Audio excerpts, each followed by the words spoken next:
जो हमारा बहुत ही आज का इम्पोर्टेंट सेशन है और जिसके लिए आज हमारे बीच में एक ऐसे व्यक्ति हैं जो उत्तराखंड से हैं, उत्तराखंड के हैं और उत्तराखंड के लिए लगातार सोचते हैं। तो मैं सबसे पहले परिचय देना चाहूंगी शौर्य डोवाल जी का। शौर्य जी का 2 दशकों से ज्यादा का इन्वेस्टमेंट बैंकिंग का अनुभव है। उन्होंने अपने इस लंबे और इलस्ट्रियस करियर में देश व विदेश की कई शीर्ष कंपनीज के साथ काम किया है। इन्होंने दिल्ली विश्वविद्यालय के हिंदू कॉलेज से इकोनॉमिक्स ऑनर्स किया है। Institute of chartered accountants of India से उन्होंने सीए का सर्टिफिकेट लिया और लंदन बिजनेस स्कूल और शिकागो बूथ स्कूल से एमबीए उन्होंने किया। अपने बैंकिंग करियर के दौरान शौर्य जी ने international institute for strategic studies London का भी वो पार्ट रहे। 2009 में इंडिया फाउंडेशन के संस्थापक सदस्य वो बने और लगातार महत्वपूर्ण राष्ट्रीय और सांस्कृतिक मुद्दों पर चर्चा करने का एक प्लेटफॉर्म उन्होंने क्रिएट किया, जो आज केवल भारत में ही नहीं बल्कि ग्लोबली जाना चाहता है अपने यूनिक प्रोग्राम्स के लिए, अपने फेलोशिप्स के लिए, और जो एक भावी नेतृत्व तैयार करने का एक काम कर रहा है देश के लिए, उसके लिए इंडिया फाउंडेशन जाना चाहता है। और खासकर शौर्य डोवाल जी जो संस्थापक सदस्य थे वो जाने जाते हैं। शौर्य जी ने कुछ साल पहले बुलंद उत्तराखंड नाम से एक मुहिम की शुरुआत की थी। जून 2018 में बुलंद उत्तराखंड के तहत उन्होंने बेमिसाल गढ़वाल अभियान की शुरुआत करी, जिसका उद्देश्य क्षेत्र में कृषि, स्वास्थ्य और खेती पर ध्यान देने के साथ साथ पहाड़ के लोगों के जीवन में कुछ मूलभूत बदलाव जिनकी हमेशा मांग होती रहती है, जिनकी हमेशा चर्चा होती रहती है, तो बेमिसाल गढ़वाल और बुलंद उत्तराखंड के साथ शौर्य जी ने एक शुरुआत करी है कि कैसे हमारे गांव को बदला जा सकता है, कैसे फिर से जो एक वाइब्रेंट गांव जिनकी हम बात करते हैं वो हम कर सकते हैं। आज जो शौर्य जी का उद्बोधन हमारे सामने रहेगा और जिसके लिए हमने विशेष रूप से उनसे अनुरोध किया है वो एक इकोनॉमिक मॉडल फॉर उत्तराखंड के लिए बात करने। हम हमेशा बात करते हैं पलायन की। आपने देखा होगा जितनी भी उत्तराखंड में गोष्ठियां होती हैं, इस तरह के सम्मेलन होते हैं, माइग्रेशन एक प्रमुख टॉपिक हमेशा रहता है। और अभी मैं सवाल देख रही थी जो लगातार हमारे जो युवा साथी पूरे भारत से और भारत के बाहर से भी कुछ लोग जुड़े हुए हैं, तो सभी कहीं ना कहीं माइग्रेशन शब्द एक कीवर्ड मुझे दिख रहा था। एंड शौर्य जी की एक बात जो मैंने पहले भी मेंशन करी, which has stayed with me, is that migration is just a symptom, we need to look deeper.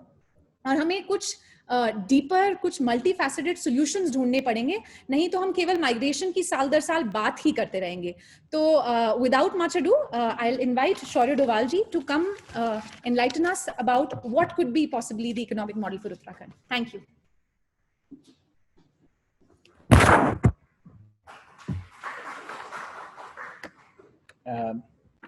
Namaskar to all the participants of this young Uttarakhand Thinkers Forum. आप सबको मेरा नमस्कार। मैं बहुत खुश हूँ कि हम उत्तराखंड के अंदर एक ऐसे अमंग द यूथ एक ऐसे थिंकर्स का निर्माण करने जा रहे हैं जो स्टेट के बारे में और जो उत्तराखंड के भविष्य के बारे में सोचते हैं और सोचना चाहेंगे, क्योंकि एक्चुअली हम सब अपने अपने तरीके से, चाहे कॉन्शियसली या अनकॉन्शियसली इस बात को रियलाइज करें, हम बहुत अफेक्ट होते हैं कि हमारा फ्यूचर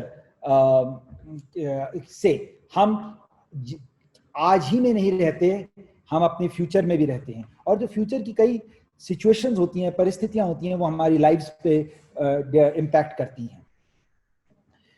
तो ये अपने में बहुत बढ़िया इनिशिएटिव है। Of course as Neha said कि इस इनिशिएटिव के बारे में हम लोगों ने India foundation at national level आज से 7-8 साल पहले काम शुरू किया था और उसके हमें बहुत अच्छे रिजल्ट्स मिले हैं देश भर में in creating an ecosystem of young leaders जो अब भिन्न भिन्न क्षेत्रों में नेशनल कंट्रीब्यूशन कर रहे हैं, from politics to academics to media etcetera. तो जब ये आइडिया आया कि उत्तराखंड में भी एक ऐसा यंग लोगों का कॉकस या यंग लोगों का ग्रुप बनाया जाए, तो मैं इस बात से बहुत ही एक्साइटेड हुआ और मुझे लगा कि हाँ, ये एक अच्छा इनिशिएटिव है जिसका हम जो भी समर्थन कर सकते हैं हमें करना चाहिए। और हमारी बहुत अपेक्षाएं हैं उत्तराखंड के यूथ से कि आप सब इस चीज़ से जुड़कर you will be able to contribute in a positive way. So today, I was asked to speak about the economic model of Uttarakhand. Now, for those of you who don't know, just by way of background, मैं खुद भी economics का एक practitioner हूँ. जैसे नेहा ने कहा, कई साल देश विदेश में मैंने काम किया है इस क्षेत्र में, और पिछले 10 साल से मैं पॉलिसी फॉर्मुलेशन में और पॉलिसी उसमें काम कर रहा था देश में. आज से करीब 18-20 महीने पहले मुझे मौका दिया गया, कहा गया कि आप उत्तराखंड जाइए और उत्तराखंड को थोड़ा पढ़िए, समझिए, जो आपका काम करने का, जो मेरा बेसिकली नेशनल लेवल पे काम था. वैसे तो मैं मूलतः उत्तराखंड से हूँ, लेकिन कई साल पहले लाइक मोस्ट उत्तराखंड परिवार, मेरा परिवार भी यहाँ से मूव कर गया था, और मैंने फिजिकली कभी उत्तराखंड में मैं रहा नहीं था. ये 2 साल का अनुभव मेरे लिए एक बहुत इंटरेस्टिंग अनुभव था, और जिससे मेरी अपनी थिंकिंग धीरे धीरे क्लियर होती जा रही थी कि उत्तराखंड के लिए क्या, उत्तराखंड की क्या इश्यूज हैं, उत्तराखंड की क्या अपॉर्चुनिटीज हैं. और while it is still work in progress, मैं ये नहीं कहूँगा कि I have come to a firm conclusion, but 2 years working on the ground has given me some kind of an idea that where Uttarakhand should look to head in the next 20 years, and where in some limited way, whether through my think tank or in politics where I'm involved, I could make a small contribution. But one thing I am clear, I think, and as I said, increasingly clear, that as earlier you heard Ram Madhav ji speak, that a time comes in the nation of, or in the time comes in everybody's lives, whether it's the life of an individual, whether it's a life of a family, whether it's the life of a nation, whether it's the life of a state, जिसे हम अंग्रेजी में inflection point कहते हैं. वो inflection point ऐसा point होता है जहां से आप एक डायरेक्शन पकड़कर या तो एक डायरेक्शन में जा सकते हैं या एक अलग डायरेक्शन में जा सकते हैं, और फिर आपकी डेस्टिनी कंप्लीटली बदल जाती है. I think more or less Uttarakhand is also facing that inflection point. Uttarakhand को बने अब 20 साल हो गए हैं. This is the 20th year of Uttarakhand's formation, and I think the next few years will define कि क्या उत्तराखंड को बनाना एक सक्सेस था या उत्तराखंड का बनाना एक डिजास्टर था, एक मिस्टेक था. और ये एक बड़ा इंपॉर्टेंट क्वेश्चन है, not so much for the generations that have gone by, but for the generations that will come, because, or the generations, the youth, because you are the generation that will live with the consequences of this decision, whether this was a right decision or whether this was a wrong decision. And much of whether this will get defined, as history will judge us, will also depend on the fact that how do we go from here. And I know I have 45 minutes, so I will try to speak in 20-25 minutes, but do stop me if I take longer than that, or 15-20 minutes, so that this is open for questions. But the reason I say this is that, those who made Uttarakhand, and I had watched it as a young boy from a distance in Delhi, and then in college when it was being formed,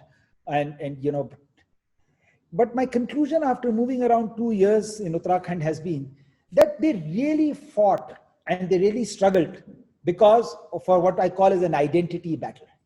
They wanted to create an idea, felt, as being part of a larger state of Uttar Pradesh, that they wanted a new state where, because these were a distinct set of people. इन लोगों का ये अलग थे, इनका भाषा अलग थी, इनका रहना अलग था, जिनकी जो रिचुअल्स थे वो अलग थे, और ये डिफरेंट स्टॉक ऑफ पीपल हैं, और इन लोगों को एक डिफरेंट आइडेंटिटी चाहिए. तो जिसे मैं कहता हूँ एक आइडेंटिटी बैटल उन्होंने लड़ी, और उनका ये विश्वास था, which was rightly so, I presume, they were able to establish, and they felt कि in a democracy वो subsume हो रहा था in the case of being a part of Uttar Pradesh.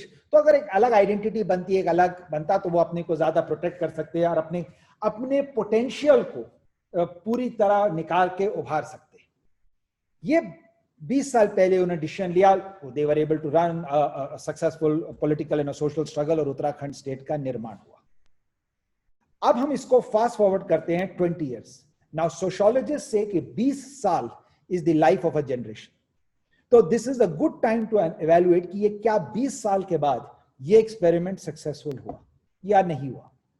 और इसके आगे कहां जाना है। अगर मैं इसका, मेरे व्यू में, एवरीथिंग इज सब्जेक्टिव, मैं ये नहीं कह सकता कि मेरा ऑब्जेक्टिव मूल्यांकन है, लेकिन अगर मैं इसको ऑब्जेक्टिव तरीके से इसका मूल्यांकन करूं तो मुझे लगता है कि ये एक्सपेरिमेंट का रिजल्ट अभी न्यूट्रल टू नॉट क्लियर है, क्योंकि उत्तराखंड का निर्माण से उत्तराखंडियों का तो बहुत फायदा हुआ, कुछ उत्तराखंडियों का, वो जैसे हम कहते हैं कि नेशनल लेवल पे हम उत्तराखंडीज कंपैरेटिव हुए, लेकिन वो उत्तराखंडीज तो वैसे ही नेशनली और इंटरनेशनली कंपैरेटिव होते, उनको सिर्फ उत्तराखंड की पोस्ट फैक्टो आइडेंटिटी मिली। और जब मैं देखता हूं उत्तराखंड के अंदर लोग उस बात से बहुत गौरव लेते हैं कि उत्तराखंड के लोगों ने अच्छा किया, which is very good, but उसमें अगर हम रियली इवैल्यूएट करें तो उनमें से किसी का उत्तराखंड का कोई योगदान नहीं था, अदर देन द फैक्ट कि वो उत्तराखंड के मूल निवासी थे। और जैसे राम माधव जी ने कहा, उत्तराखंड के बनने से पहले भी उनका कई ऐसे उत्तराखंडी थे जिन लोगों का नेशनल लेवल पे बहुत बड़ा योगदान था। तो वो अपने में एक मूल्यांकन का यार्डस्टिक नहीं हो सकता कि क्या उत्तराखंड का एक्सपेरिमेंट सक्सेसफुल हुआ या नहीं हुआ, बट उत्तराखंडीज के लिए हुआ।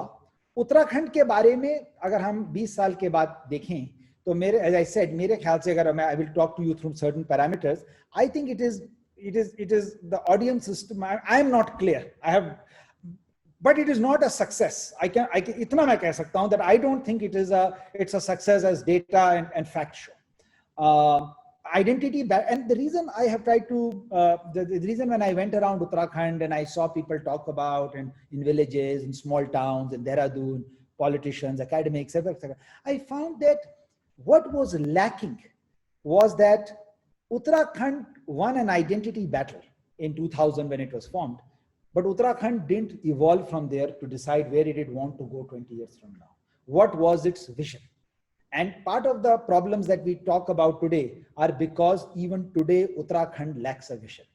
And one of the, in other areas I cannot comment, but in one area where it actually lacks a vision is its economic vision. Uttarakhand in 2020 of July, in my view, does not have an economic vision of what it wants to be. And I think that in 2020, that is a catastrophic position for any state in India to be in.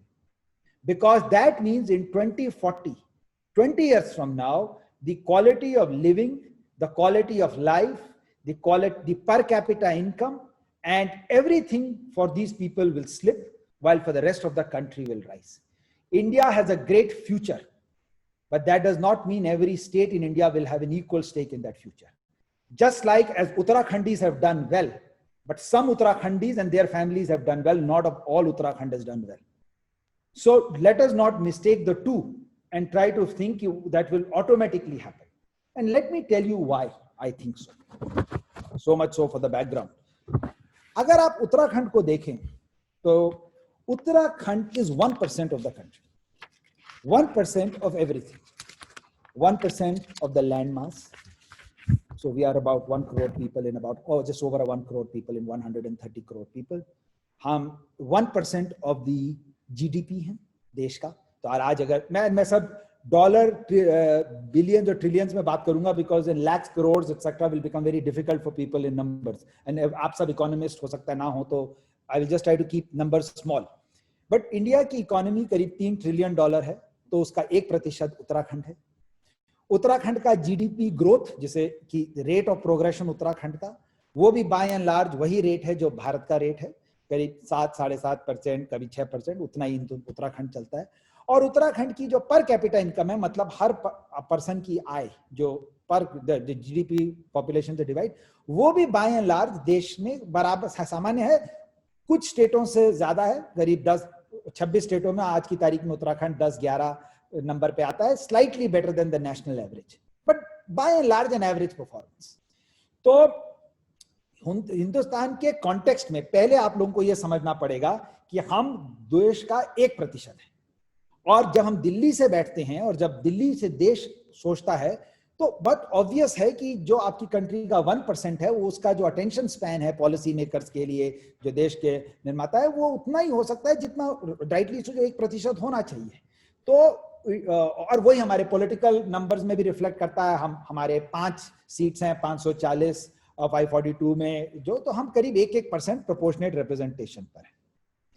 अब जैसे मैंने कहा कि जब हम economic growth को देखते हैं, हम इकोनॉमी को देखते हैं, तो हमको ये देखना चाहिए कि इकोनॉमिक ग्रोथ कैसे होती है, इकोनॉमिक ग्रोथ क्या हो रही है देश के अंदर। पिछले कुछ सालों में इस देश ने कंक्लूजन किया है कि हम एक ओपन मार्केट इकोनॉमी की तरफ जा रहे हैं, जहां देश की 26 स्टेट्स अपने आप पे अपने अपने रिसोर्सेज की बेसिस पे compete करेंगी, जिसके पास जो जो साधन होगा वो उस बेसिस पे compete करेगा। और इसकी वजह से हम ये देख रहे हैं कि देश में ग्रोथ बराबर नहीं है।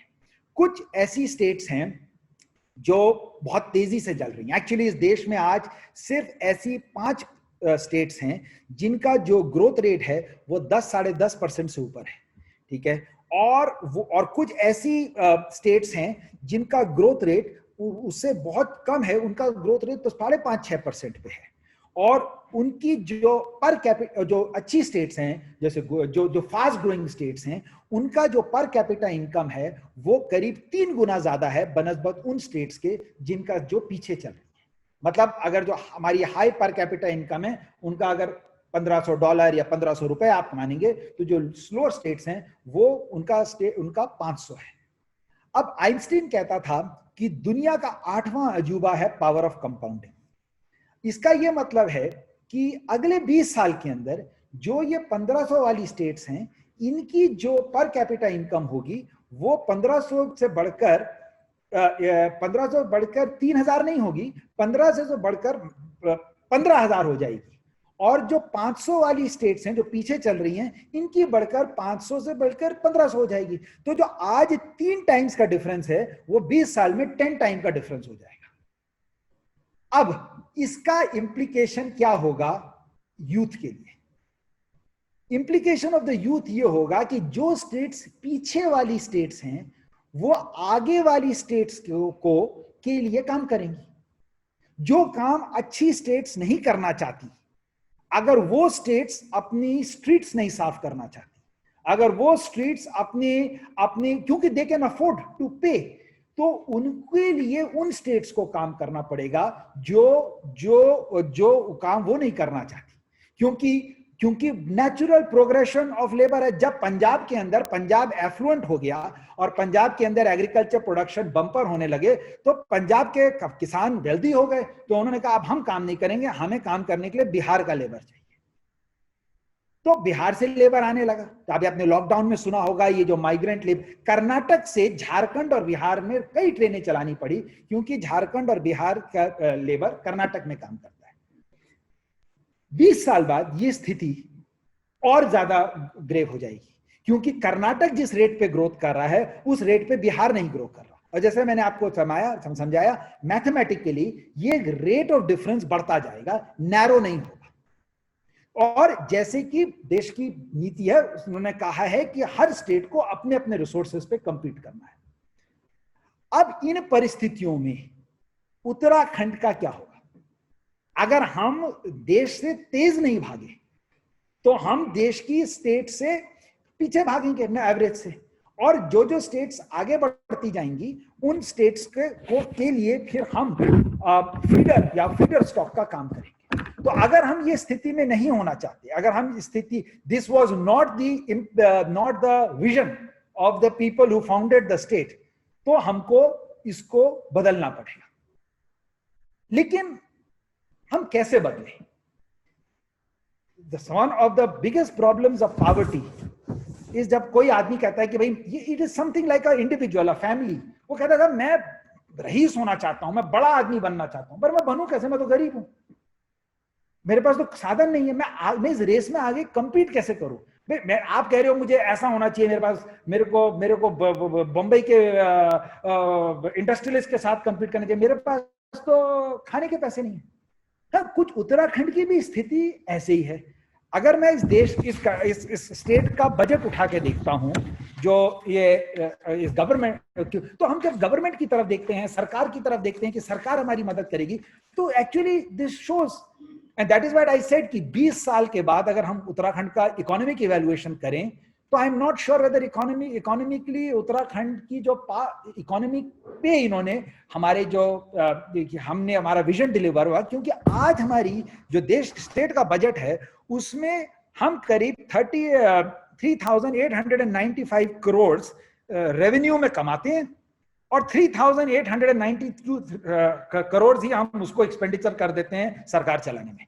हमारी सरकार के पास 1 रुपया नहीं है इन्वेस्ट करने को हमारे बजट में। एक्चुअली हर साल हमारे पास मैंने देखा जाए कि हम एक्चुअली करीब 9,000 करोड़ रुपया का लोन उठाते हैं देश से। सरकार सेंटर से मांगती है, कहीं से मांगती है, कभी कुछ बेचती है, लोन उठाते हैं। जैसे गरीब परिवार होता है, जब वो अपना रेवेन्यू और इनकम से एक्सपेंडिचर नहीं मीट कर पाता तो उसको लोन लेता है। लोन लेने के बाद 9,000 करोड़ का हर साल करीब पिछले साल करीब 9,000 करोड़ का सरकार ने लोन उठाया और उस 9,000 करोड़ में से 3,000 करोड़ का इंटरेस्ट चुकता किया पुराने लोन पे। यहां तक कि आज हमारे स्टेट का लोन करीब 60,000 करोड़ है, 25% ऑफ हमारे जीडीपी लोन, और हर साल ये लोन बढ़ता जा रहा है। बिकॉज हर साल हम लोन लेते हैं 9,000 करोड़ का, उस 9,000 करोड़ में से 3,000 करोड़ का हम लोन चुकता करते हैं और सिर्फ 6,000 करोड़ की हम कुछ इंडस्ट्री लगाते हैं, कुछ इन्वेस्टमेंट करते हैं। पर वो 6,000 करोड़ रुपए के इन्वेस्टमेंट से तो कोई इनकम ही नहीं, या जितनी इनकम आती है उससे तो हमारे लोन का पैसा नहीं पूरा हो रहा। तो ये हम एक्चुअली इस पॉवर्टी के साइकिल में बढ़ते ही जाएंगे। सरकारें आएंगी, सरकारें जाएंगी, गवर्नमेंट्स, एक पॉलिटिकल पार्टी आएगी, दूसरी पॉलिटिकल पार्टी आएगी, लेकिन अगर हम इसी डेटा को एक्सट्रापोलेट करते हैं अगले 20 साल के बाद, तो अनफॉर्चुनेटली उत्तराखंड और उत्तराखंड के यूथ का भविष्य मुझे बहुत ब्राइट नहीं दिखता और अपॉर्चुनिटीज बहुत ब्राइट नहीं दिखती, क्योंकि ये तो डेटा कह रहा है। और फिर हम रॉन्ग नैरेटिव में जाकर रॉन्ग चीजों पे प्राइड लेने लगते हैं जो प्रॉक्सी हैं हमारी अपनी सक्सेस के। तो फिर हम कहते हैं कि हम किसी एक इंडिविजुअल को, किसी एक उसको कहकर कि साहब वो उत्तराखंड का प्राइड है, वो उत्तराखंड, रॉन्ग सिंबल्स पे। मैं नहीं कह रहा कि सिंबल्स हमारे नहीं है, हमें राइट सिंबल्स पर अपने को प्राइड लेना चाहिए मेरे ख्याल से। तो अगर हमारे पास, अगर हम और दूसरा कांस्टेंट हमारे पास, ये तो एक तो हमारा रेवेन्यू का कांस्टेंट है या फाइनेंसेस का कांस्टेंट है कि आज की तारीख में 2020 में हमारे पास we don't have the capital yet to compete. By the way, ये सिचुएशन हर स्टेट की नहीं है। कई स्टेट्स के पास बड़े बड़े नेचुरल एडवांटेजेस हैं। किसी के पास, महाराष्ट्र के पास बहुत बड़ा कोस्ट लाइन है, इंडस्ट्री है। इस कंट्री के अंदर अगर 100 रुपीज ऑफ इन्वेस्टमेंट आता है, 60-70% महाराष्ट्र में चला जाता है। गुजरात के पास फैक्ट्रीज हैं, एंटरप्रेन्योरशिप है, कर्नाटक के पास टेक्नोलॉजी है, तमिलनाडु के पास कुछ है, छत्तीसगढ़ उड़ीसा के पास नेचुरल रिसोर्सेज हैं। तो हर स्टेट के पास कुछ ना कुछ है और हर स्टेट अगले 20 साल में वहां का यूथ उस पर फोकस करेगा उसको कंपीट करने के लिए और अपनी स्टेट को आगे बढ़ाने के लिए। कुछ लोग इंटर स्टेट मूव करेंगे, नेशनल लेवल पे कंपीट होंगे, वो तो नेशनल लेवल पे उनका अब्जॉर्प्शन होगा। देश इसी तरह आगे बढ़ेगा कि जब हर इंजन आगे बढ़ता जाए, हर करेगा। लेकिन जैसे कि किसी भी समाज के अंदर जैसे मैंने कहा, हर परिवार बराबर नहीं बढ़ता, हर इंडिविजुअल नहीं बढ़ा पड़ता। कुछ स्टेट्स पीछे छूटेंगी, कुछ स्टेट्स आगे चलेंगी। फिर at best we can hope 20 years later, जब हिंदुस्तान 50 साल अपनी आजादी के मनाएगा, कि जो स्टेट्स आगे हैं वो हमको सब्सिडाइज करें, हमारी मदद करें। तो हम मदद के लिए मांगने जाएंगे।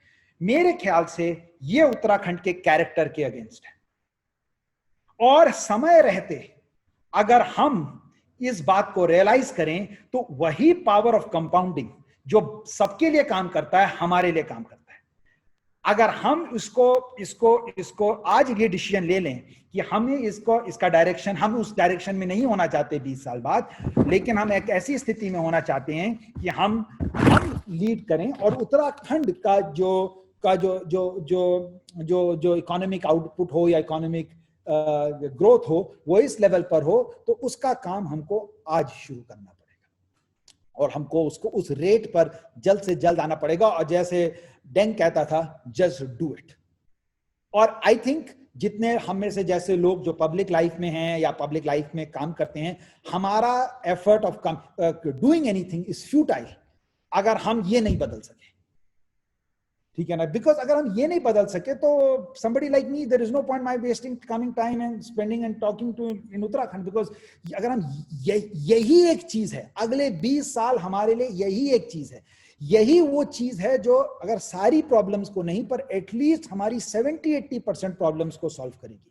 आपने पलायन की बात करी, आपने गढ़वाली लैंग्वेज की बात करी, ऑब्वियसली हमारे गांव खाली हो जाएंगे, जब खाने को नहीं होगा वहां तो लोग नीचे आएंगे, ऑब्वियसली जब लोग नीचे आएंगे और उनको यहाँ इकोनॉमिक अपॉर्चुनिटीज नहीं मिलेगी तो वो देश भर में या विदेश में काम करेंगे, और जब वो देश विदेश में काम करेंगे तो ऑब्वियसली वो आपकी लैंग्वेज भूलेंगे, वो आपका कल्चर भूलेंगे, वो वहां वो होगा। तो कुछ साल बाद, 20 साल बाद जब आप इसको मूल्यांकन करेंगे कि हमने जिस विजन से 90s में 80s में उत्तराखंड का निर्माण किया, क्योंकि हम उस पर डिलीवर कर पाए, तो आपको एक बिल्कुल डिफरेंट पिक्चर दिखेगी from what was originally conceived. तो एज आई सेड, इसके लिए एक ही मात्रा है, कई और वेरिएबल्स हो सकते हैं, लेकिन एक जिसे कहते हैं वाइटल वेरिएबल है, वो है कि economic growth. Uttarakhand must commit itself to grow at 2 times the national average, not at the same national average as the country, minimum at 2 times, because always remember that in mathematics the advantage of conversion works smaller for faster growth on a smaller base. So Modi ji को अगर 130 करोड़ लोगों को लेके बढ़ाना है देश की economy को, तो उत्तराखंड में तो सिर्फ 1 करोड़ लोग हैं। उत्तराखंड तो size of A municipality, if you think of it from an Indian context, अगर 1 करोड़ लोग, अगर आपने जैसे वो यहाँ पे एक नेवल ऑफिसर थी जिन्होंने बताया, अगर आपको एक टैंकर का डायरेक्शन मूव करना है तो आपको तो इतना बड़ा हॉर्स पावर चाहिए, लेकिन अगर आपको एक छोटे शिप को मूव करना है, मनूवर करना है, उसको तो आप बहुत तेजी से मूव कर सकते हो। तो अगर उत्तराखंड को आगे बढ़ना है तो उसको अपना जीडीपी का ग्रोथ रेट डबल करना पड़ेगा एट मिनिमम। जब उत्तराखंड जीडीपी का ग्रोथ डबल रेट कर पाएगा तो सरकार के पास उतने पैसे होंगे, वो आपकी एजुकेशन इंप्रूव कर पाएगी, वो आपकी हेल्थ इंप्रूव कर पाएगी, वो आपकी सड़कें इंप्रूव कर पाएगी। वरना ये सरकार इस बजट के साथ किसी को भी आप चीफ मिनिस्टर बना दोगे, प्राइम मिनिस्टर्स बना दोगे, बेस्ट ब्यूरोक्रेट्स लिया, वो इसको बदलेगी कैसे? क्योंकि हमारे पास पैसा है ही नहीं स्पेंड करने को फॉर ग्रोथ। तो हमारे को एक इकोनॉमिक विजन की बहुत जल्दी से आवश्यकता है कि हम करना क्या चाहते हैं, हम पहुंचना कहां चाहते हैं, और उसको पहुंचने के लिए हमारे पास शॉर्टेस्ट पॉसिबल पाथ क्या है। क्योंकि टाइम हमारे साथ नहीं है। मैंने कहा 20 साल, 20 years is all you have for all the people who are sitting here and in this thing, in this. After 20 years, your opportunity will go missed, and somebody else might come and try. At 20 years, India will celebrate, 20-25 years, India will celebrate 100 years of its independence. There is no doubt that India will be a phenomenal country in world power in terms of its resources, GDP, etc. But the unfortunate part is that it will not be equally spread. And sitting from where I sit, at today I do not see, as I said, why will Uttarakhand benefit? We don't have land. We are landlocked. We don't have any industry that is of critical size today that we can say we can compete against any other. If we put up a manufacturing plant today, Rajasthan can put up more, UP can put up more, bigger land, bigger size, bigger manpower, everything that we can do in the conventional thinking, somebody can do it 10 times more, 100 times more. We are only 1% of the country. So what should we do now?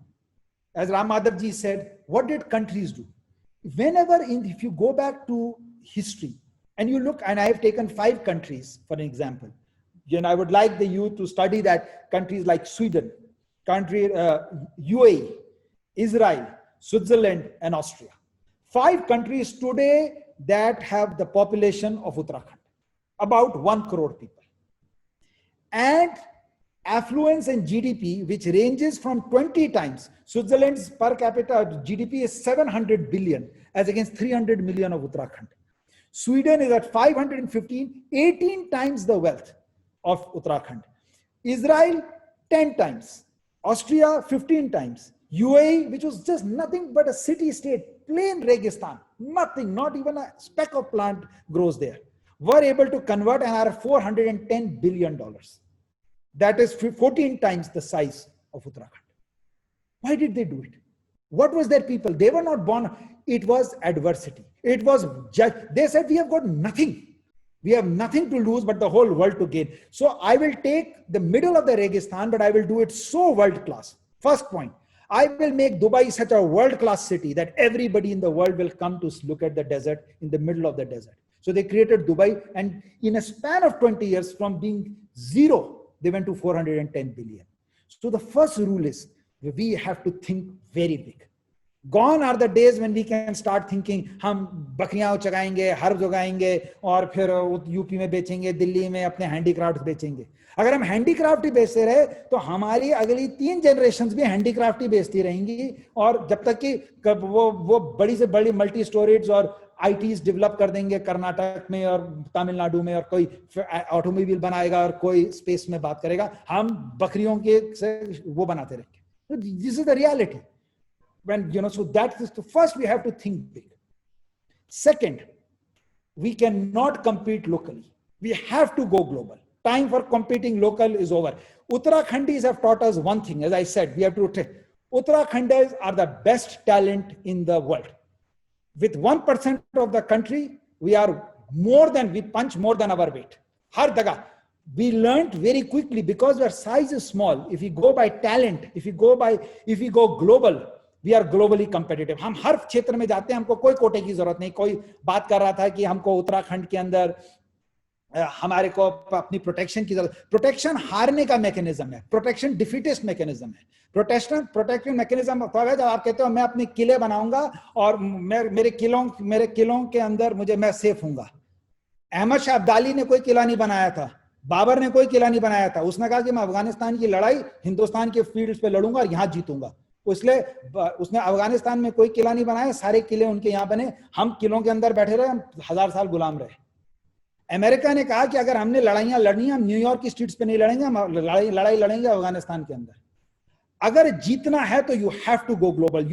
और उत्तराखंडी जब से जिस उत्तराखंडी ने उत्तराखंड का border cross किया, उसने जाके अपना नाम कहीं ना कहीं क्रिएट किया, चाहे मीडिया हो, चाहे पॉलिटिक्स हो, चाहे इकोनॉमिक्स हो, किसी भी एरिया में. So Uttarakhand has to change its mindset. We have to give away this mindset कि हमें अब ग्लोबल जाना है. हम यूपी को नहीं हराना, हमें राजस्थान को नहीं हराना, हमें उत्तराखंड से बैठकर दुनिया के अंदर अपनी सर्विसेज को डिलीवर करना है, अपने प्रोडक्ट. हमें उत्तराखंड से ग्लोबल जाना है. हमें बड़ा सोचना है, हमको ग्लोबल जाना है.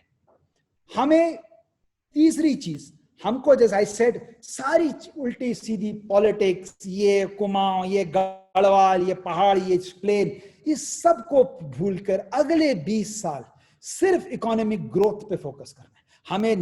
हमें लीडरशिप का नैरेटिव चाहिए. हमें लीडरशिप ऐसी चाहिए जो हमको सिर्फ इकोनॉमिक ग्रोथ पे फोकस करे. क्योंकि अगर हम 20 साल इसको फोकस कर पाए तो हमारी आने वाली जनरेशन और बाकी चीजों पे बात कर सकेगी.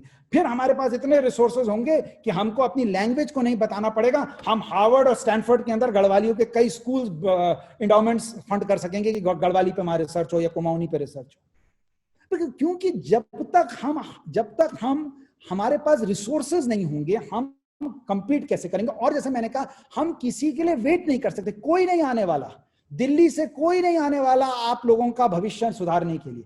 यहां तक कि इस पेंडेमिक ने सिखाया है कि अगर जब क्राइसिस आएगी तो सब लोग आइसलैंड से लेकर, दुबई से लेकर, ऑस्ट्रिया से लेकर वापस अपने गांव आ रहे हैं.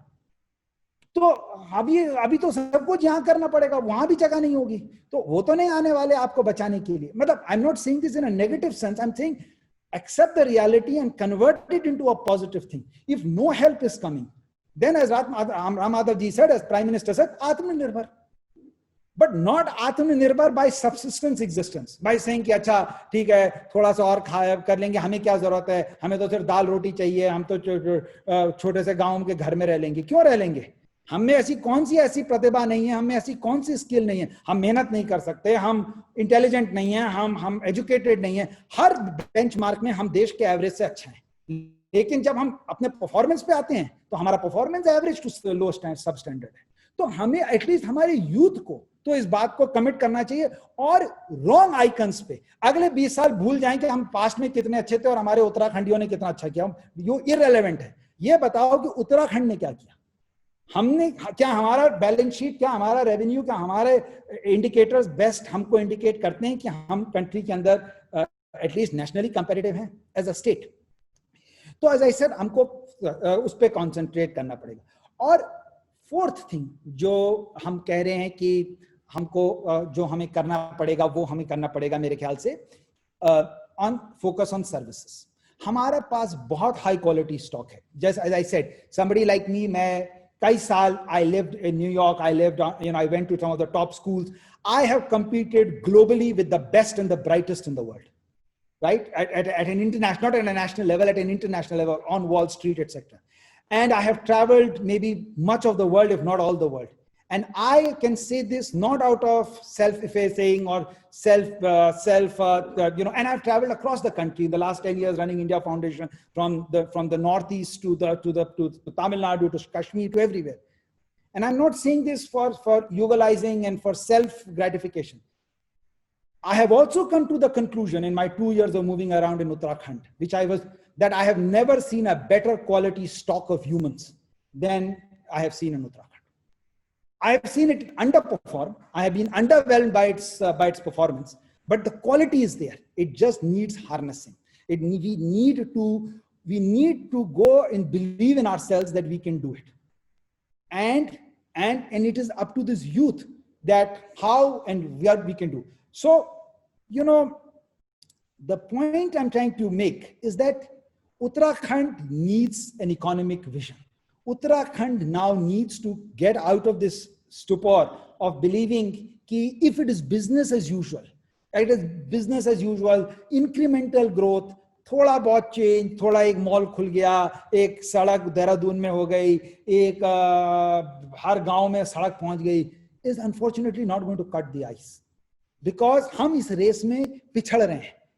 ठीक है, और जब हम एक जगह रहते हैं वहां हमको फिर हम क्या करते हैं, फिर which is rightly so, every individual, every परिवार has the right to skip, and palayan is nothing but skip. It is escape from a life of misery to a promise of a better life. And ये बड़ा natural human trait है. I am where I am today because my grandfather left 100 years ago. If my grandfather hadn't left 100 years ago and was still in Giri, I would also be in Giri. It was the promise of a better life. But the question is that, can I create circumstances where my daughter wants to come back and work here? And why is just my daughter is in Uttarakhand? If I'm so good, even somebody जो Connecticut में रहता है उसकी बेटी भी आके यहाँ काम करना चाहिए. आफ्टर ऑल हम भी तो जाते हैं बॉस्टन, हार्वर्ड में पढ़ने, क्योंकि वहां पे ज्यादा अपॉर्चुनिटी है. तो ऐसा क्यों नहीं हो सकता कि रिवर्स माइग्रेशन हम चाहें? हमें माइग्रेशन नहीं रोकना है, बिकॉज माइग्रेशन रोकने की तो वो हारी हुई लड़ाई, हम वो लड़ाई जीत ही नहीं सकते. हमको वो सर्कमस्टेंसेस क्रिएट करने, हमको वो प्रॉस्पेरिटी क्रिएट करनी है अगले 20 साल में कि उत्तराखंड का आदमी नहीं, हिंदुस्तान का हर आदमी यहां कर रहना चाहे. हम बोल दें कि नहीं यहां जगह नहीं यहां पर, नॉट बिकॉज यहां के इमिग्रेशन के लिए लंबी लाइन है, जैसे कि आज यूएस के और वहां के इमिग्रेशन के लिए लाइन है. अगर आप ऐसा इन्विजन कर सकते हैं, अगर आप ऐसे उत्तराखंड का निर्माण कर सकते हैं, तो मेरे ख्याल से आप अपने पूर्वजों के लिए जिन्होंने इतनी आहुति दी स्टेट को बनाने के लिए, आप उनको जस्टिस कर सकते हैं. अगर आप ऐसे निर्माण उत्तराखंड का नहीं निर्माण कर सकते, तो आप सबको ये करना चाहिए कि अपना बिस्तर बोरिया पकड़ो और जिसको जहां मौका मिले वो निकलो, क्योंकि ये in the event of that it is a sinking ship, and it's a sinking, and you cannot rely on anybody. Don't rely on the state, don't rely on Delhi, don't rely on the platitudes that the politicians, that everybody will say कि हो जाएगा, ऐसा करेंगे, because at the end of the day nobody is going to come and help you. It is going to be yours. So but if you decide that here and no more, Atmanirbhar, we are going to fight, we are going to change the narrative, and we will continue to do this, you can turn the tide. As I said, many countries have done it, and that is why these young events like these are important. Because even though a small minority, even though not right now the narrative, you are the people, if you are the brightest minds, if you are the smartest mind, always remember history has shown that a small bunch of people with brighter minds, with brighter skills, are able to defeat much larger forces of status quoists, who have a vested interest in things continuing as it is. Even, and I was involved in the 2014 elections, and I will tell you, at that time, BJP was a very small party. There was there were status quos that were there who were much bigger and much stronger. The reason we were able to outmaneuver them, because 5 years ago, we had created institutions like India Foundation, and we had started working on those issues, knowing that our adversary was bigger in a political context, was bigger and sharper and had more resources. So we had to be nimbler, smarter. We had to innovate faster and come up. So we have to go for big thinking. We have to go for radical thinking. Can we change public life in Uttarakhand? Can we change the way of academics is done? Can we create new enterprise? This pandemic, can we create a mass of people, young people, motivated people that can become the agents of change? And if this Young Thinkers Forum, it will be slow in the beginning, if you all can start to do that over the next 4 or 5 years and create a critical mass, then we have a chance of winning this game. Then we are in the game of winning this game. And when I say it's a winning game, I always come back into the context that, because I come from a background which has never thought so much from a state, but always from the country.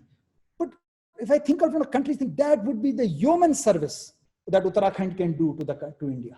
अगर India एक बहुत बड़ी थाली है और उसमें एक परिवार की तरह हर स्टेट कुछ ना कुछ पिरोती है, कुछ ना कुछ योगदान करती है, कुछ लाती है, कुछ उस थाली के अंदर कोई करती है, कोई दाल लाता है, कोई चावल लाता है, उससे हमारे देश की थाली अच्छी बनती है. तो क्या इसमें क्या ऑनर है कि हम 1% थे और हमने एक ही जितना लाए उतना ही खा गए. बात तो हमारी तब है जब हम उस थाली के अंदर हमने 1 यूनिट खाया और हमने 5 यूनिट डाला, तब तो हमने कोई नेशनल कंट्रीब्यूशन किया. हमारे पुराना टाइम था, हमारे ग्रैंडफादर्स ने, हमारे ग्रेट ग्रैंडफादर्स ने इस कंट्री के बॉर्डर्स को सिक्योर करने के लिए ह्यूमन सर्विस दी. लोग कहते थे कि जब इस देश की सिक्योरिटी पे प्रॉब्लम आती है एज अ फ्रंटल स्टेट, हमारे लोग देने को तैयार. हम आज भी वो देते हैं, बट आज की आने वाली लड़ाई दूसरी तरह की लड़ाई होगी. उसमें वो थोड़ा बहुत जरूरी होगा, लेकिन हमारे को उतने साइंटिस्ट चाहिए, उतने डॉक्टर्स चाहिए, उतने इंजीनियर्स चाहिए, उतने इनोवेटर्स चाहिए, उतने रिसोर्सेस चाहिए. हम दूसरी लड़ाई देश का योगदान दे सकते हैं with the contribution of our brain. अब तो हम सरकारी नौकरी का नहीं वेट कर सकते, आर्मी में रिक्रूटमेंट का वेट नहीं कर सकते. अगर हम वो करेंगे तो हमारा कंट्रीब्यूशन छोटा होगा देश को. जैसे कहा, मेरी इस स्टेट से बहुत अपेक्षाएं हैं, एंड इस स्टेट में मैंने पोटेंशियल देखा है. मैं स्टेट में मैंने लोग देखे हैं, मैंने गांव में ऐसी प्रतिभा देखी है कि हम ये कर सकते हैं, हम इसको हम डिलीवर कर सकते हैं. और मुझे लगता है कि आप सबका साथ रहेगा तो इसको करेंगे भी. प्रॉब्लम्स आएंगी, it will not be easy, it will not be a straight one, but it is not that difficult. हमारे पास थोड़ा मोमेंटम है. हमारा एवरेज बाय एंड लार्ज देश का एवरेज है. हमारे पास बिनाइन गवर्नमेंट्स हैं, अच्छी सपोर्टिंग गवर्नमेंट्स हैं, और हमें बस कोशिश करनी चाहिए. और अगर आप लोग इस नैरेटिव को बदल सकते हैं, अगर आप लोग, हम सब मिलकर बल्कि इस नैरेटिव को बदल सकते हैं, तो आई थिंक हमको इस इकोनॉमिक विजन पे डिलीवर करना जरूरी है, और हम कर सकते हैं. और हमको इस विजन को एक सिंपल विजन बनाना पड़ेगा, इसको लोगों तक पहुंचाना पड़ेगा. हमको अपने पेरेंट्स को, अपने ग्रैंड पेरेंट्स को, अपने समाज को समझाना पड़ेगा. और हमको थोड़े समय के लिए ये नहीं सोचना पड़ेगा कि यार ये मेरे लिए क्या बेस्ट है. हमको अगले 10-15 साल ये देखना पड़ेगा कि हमारे स्टेट के लिए क्या बेस्ट है. और not just by intention, but I'll close it with what Ram Madhav ji said, just do it now. So with this, as I said, I have not attempted to lay down for you an economic vision, because I myself am not 100% clear, but I am working on it. I think a lot about it. I think if I can even play a small role in guiding and goading the state towards that, then I would have thought that my contribution was useful. Because as somebody who can see it from that, I see the downside of not doing it is much more than the upside of doing it. So I hope I have taken more time than I should have, but I'm sorry, but I'm open to questions now.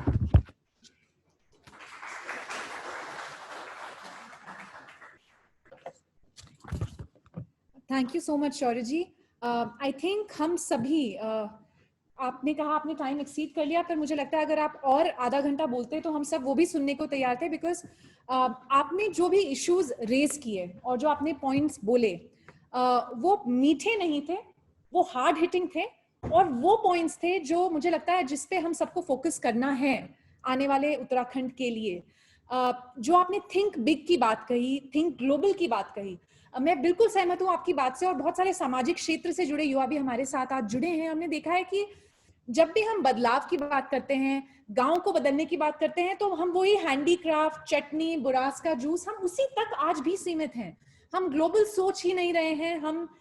हम दिल्ली के trade fair या मुंबई के कौथिग तक ही अपनी produce को, अपने talent को वहां तक ही उसको रोक के रख रहे हैं. और जैसा कि आपने कहा कि उत्तराखंड की बाउंड्री से बाहर जो भी उत्तराखंडी गया है वो देश ही नहीं ग्लोबली एक तरीके से शाइन किया है.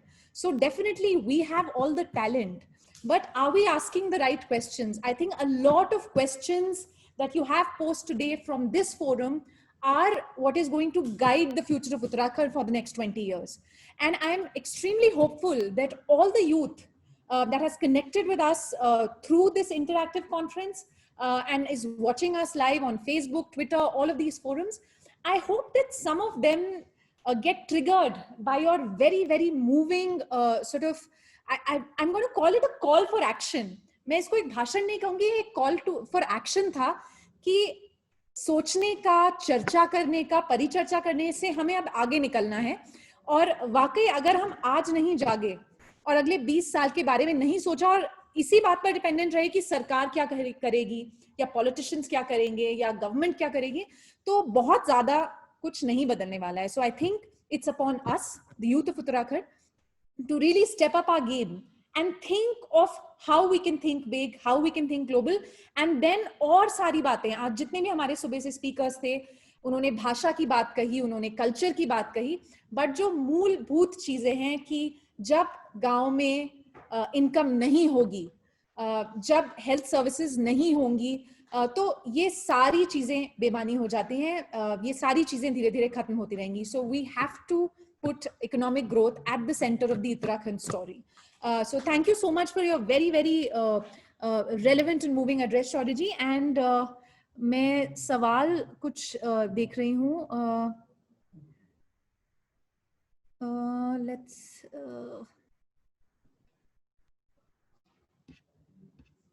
so राकेश पोखरियाल जी सवाल पूछना चाह रहे हैं. एक राकेश पोखरियाल जी को क्या हम स्क्रीन पे ला सकते हैं, रौनक?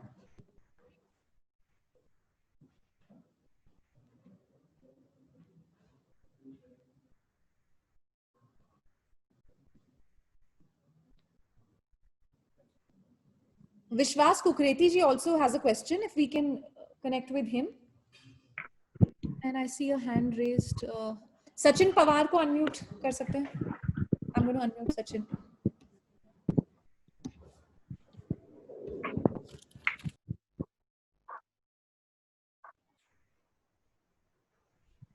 Hello, ma'am. Hello, everyone. My name is Sachin, and I am a CA final student. Will be giving my examination in November this year. So I completely agree with the point that UK has lost an economic vision. We don't have an economic vision. And in that forefront, I would like to point out that as compared to the other states, our state do not have any manufacturing companies. So, and we cannot bring manufacturing companies in our state because of the natural habitat we have to protect. So my key focus would be on the service sector. Can we focus on the service sector and make our state a service hub? No, we can do a lot of R&D. हुआ है ना, क्या नाम है अभी उसने. Thank you Sachin. मैं एक और सवाल ले लेती हूँ so that you can answer the questions together. Rakesh Joshi ji, is he there? Can we take him on screen? He is asking several questions, so I want to make sure that. Hello, can you hear me? Hello, can you hear me? Rakesh Pokhriyal ji, is he there? Okay, Rakesh Pokhriyal ji को unmute कीजिए. Hello? Can you hear me? Yes, we can hear you. Yeah, I'm Rakesh Joshi from Mumbai. My question to Mr. Mr. Shaurya was that what can be the short-term and long-term plans which the government should work upon to ensure that we have a faster GDP growth as per his opinion.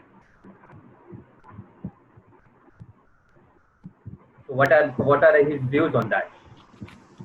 Thank you for your question. We'll just finish. I'll answer both these questions. In sort of somewhat related way. And the first speaker asked me the question that can we focus on services? Yes, we can focus on services, but there is no record of economic growth where you can grow just on the back of services, because you need to have a manufacturing base. But as I said, in today's world, manufacturing base is not confined to only manufacturing as we conventionally understood. कि manufacturing का मतलब आप steel बनाओ, cars बनाओ, iron ore करो, consumer goods बनाओ. आज की तारीख में बल्कि जो high end manufacturing does not require too much of land. So I'm not getting into solutions, but Uttarakhand could. Why is Uttarakhand not making semiconductor chips? Chips तो इतने बड़े हॉल में बनते हैं, और उसकी जो आउटपुट होती है, वो जो ग्रॉस जीडीपी होगा, वो 1,000 times होगा of an output of a steel plant. So high end manufacturing, precision manufacturing can actually happen even for states that are landlocked and do not have too much of land. Then somebody asked me, but again, I'm just giving one example. I'm just trying to counter argue. I'm not saying that this is the only solution. But you absolutely asked me one question, that what can the state and the government do? Of course, my view on this is a little bit radical. I think that unfortunately we don't have time to see the configuration of the state and the government and is wrongly designed architecture for a fast growing economy. Because ये जो तंत्र बना हुआ है department of silos and districts and इससे आप economic growth नहीं कर सकते, ठीक है? मतलब बिकॉज इसका डिजाइन ही ऐसी बात है कि इस मशीन का डिजाइन ही नहीं बनाया गया उस चीज के लिए. ये गाड़ी बनाई नहीं गई 150 किलोमीटर की स्पीड के लिए. ये तो बैलगाड़ी का डिजाइन है, और ये तो बैलगाड़ी है, इसको तो बैलगाड़ी की स्पीड पे उसका इंजन ही नहीं है 100 किलो. अगर आपको मूव करना है तो आपको क्या करना पड़ेगा? One of the things you should be doing right now is focusing on a few key industries and trying to bring new capital into Uttarakhand. You should only be judging and saying हर महीने उत्तराखंड के metre पर, ये जो देहरादून के चौक है, इस पे कितना रुपया उत्तराखंड में निवेश हो रहा है, कौन किस. बिकॉज जब कैपिटल आएगा तो आपको बेस मिलेगा कुछ करने का. तो सबसे, और जो कैपिटल आएगा वो तभी आएगा जब उसको लगेगा कि यहां पर मेरा रिटर्न आएगा. अगर मैं 100 रुपए लगाऊंगा तो मेरे 110 रुपए बनेंगे तभी तो आप जब करेक्ट मेट्रिक को मेजर करेंगे, जब गवर्नमेंट करेक्ट मेट्रिक को मेजर करेगी, तो फिर वो सही काम करना शुरू करेगी उस पर डिलीवर करने के लिए. बनस्बत हम ऐसी पॉलिसीज बनाएं जो पॉलिसीज हमारे को पेपर पे अच्छी लगती हैं और हमको ऐसा लगता है कि हम बहुत कुछ काम कर रहे हैं, बहुत एक्टिविटी कर रहे हैं, बट जब हम उसका मूल्यांकन करते हैं तो 20 साल बाद तो लग रहा है कि आप तो अभी भी लोन पे चल रहे हो, आपकी तो इनकम और वही नहीं मिल रहा. तो आप कर क्या रहे थे पिछले 20 साल से? मतलब not saying from a political perspective, but just तो शॉर्ट टर्म मेजर के अंदर मेरा व्यू ये है कि अगर हमने 20 साल ग्रो करना है तो पहले 2-3 साल हमको मैसिव इन्वेस्टमेंट चाहिए, फिर हमको मैसिव स्किलिंग चाहिए, क्योंकि इन्वेस्टमेंट को डिलीवर करने के लिए स्किल्स चाहिए होंगी. इन्वेस्टमेंट को करने के लिए हमको इन्वेस्टमेंट चाहिए, हमको मेजर करना चाहिए. वही मैंने कहा, हमको एक बोर्ड पे जैसे हेल्थ बुलेटिन आता है कोरोना का, ये बुलेटिन देना चाहिए कि आज हमारे देश में स्टेट में कितना इन्वेस्टमेंट आया, आज हमारे स्टेट में कितने स्किल्स हुए. ये करना मुश्किल है because it's everyday score card, ठीक है ना, हमारे कितने स्किल्स हुए. और तीसरी चीज, वो चीज हमारी जो है वो कितनी लॉन्ग टर्म सस्टेनेबल है. मेरा मतलब वो किन उन सेक्टर्स में है जिससे हमारा प्रोडक्टिव पोटेंशियल बढ़ता जा रहा है. तो जब हम जब हम हमारे पास निवेश आएगा, टैक्सेस आएंगे, फिर हम अपने बच्चों की हेल्थ में इन्वेस्ट करेंगे, गांव के स्कूल में इन्वेस्ट करेंगे, वो हमारे कल का पोटेंशियल को भी आगे बढ़ाएगा। कि हम इस रेट ऑफ ग्रोथ को, क्योंकि जैसे मैंने कहा कंपाउंडिंग के ग्रोथ को मेंटेन करना है to get the benefits of wealth. तो हमको इसको ये नहीं कि हम 1 साल करें, 2 साल करें और फिर रुक जाएं। This is how states like Gujarat under Prime Minister Modi managed to swing themselves from 2000 to 2014 that he was the chief minister. He worked very hard for the first 3-4 years to build the infrastructure. Then he started Vibrant Gujarat and investment started pouring in. And once investment started pouring in, then factories started coming up. When factories started coming up, then people started getting employed. When people started getting employed, they had more money to spend. When they had more money to spend, then people started putting up good schools. Then their children started. Then he started making doctors who could connect from roads, live in a village, but drive to on the weekend to a mall. So then the virtuous cycle started of people going back to Gujarat and starting to so we have many examples of states that we can study and then customize them to our state, but they have to remain on one thing: rapid growth, rapid economic growth. तो बहुत सारी चीजें की जा सकती हैं short term में और मीडियम टर्म में, जिससे हम इस इकोनॉमिक ग्रोथ को सस्टेन करेंगे। लेकिन हमें अपने पूरे डिजाइन आर्किटेक्चर का उसको थोड़ा चेंज करना पड़ेगा, जिसमें अपने कुछ चैलेंजेस हैं। बट आई एम होपिंग कि सरकारें, अगर आप लोग उस चीज को, डिबेट को ऑन द फोरम डालेंगे, तो the governments will be forced to think and bureaucrats and politicians will be forced to think. As thinkers, that's your job, to start bringing that discussion into the public domain.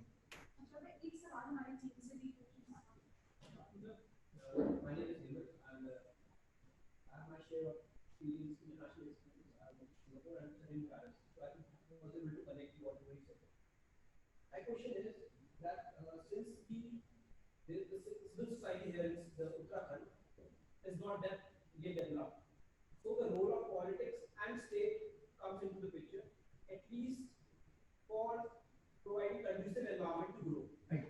For instance, we talk about Gujarat, right? It has its own financial capital and then social capital as well. But a state like Uttarakhand, which lacks resources, it has not human capital, but we are not able to enhance that, as you said, right? So, what is the role of politics in state like Uttarakhand, and how can we contribute towards that? Because if we want to contribute, for instance, ease of doing business or the startup policy in Uttarakhand, it's so much bureaucratic that we cannot deliver to that. How can we do that?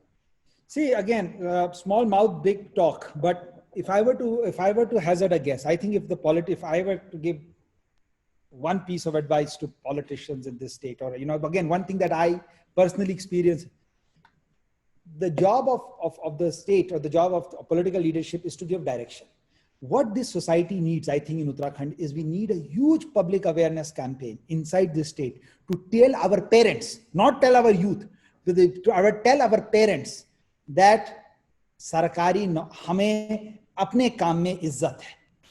मैं जब गांव, हमें आप एक बार मौका दो कि हम we can make you proud by doing what. अगर मैं चाय बेचता हूं, मेरे को ये मत बोलो कि गढ़वाल राइफल में भर्ती हो जाओ, या मुझे ये मत बोलो कि सरकारी नौकरी में क्लर्क बन जाओ। मुझे एक मौका दो अपने को प्रूव करने का कि क्योंकि मैंने अपने जीवन में देखा, पेरेंट्स आपसे कुछ नहीं चाहते, हमारा समाज हमसे कुछ नहीं चाहता। जैसे हमारे पेरेंट्स, जैसे somebody said, ओनली चाहते हैं कि वो they be proud of himself, like that boy explained to us, our leadership has to go and create an environment across the villages, rather than doing other kind of promotional material and saying कि polio बचाओ, ये करो वो करो, सब important है, but जाके लोगों को बोलो अपने बच्चों को मौका दो, उनको डराओ मत, उनको आत्मनिर्भर होने का, उनको आत्मसम्मान दो, उनको बोलो कि हाँ, इन पहाड़ों को फाड़ के तुम्हारे पूर्वजों ने धर्म को जिंदा रखा, अब तुम्हारी जनरेशन के लिए इस पहाड़ को फाड़ के देश के लिए ऐसा बना दो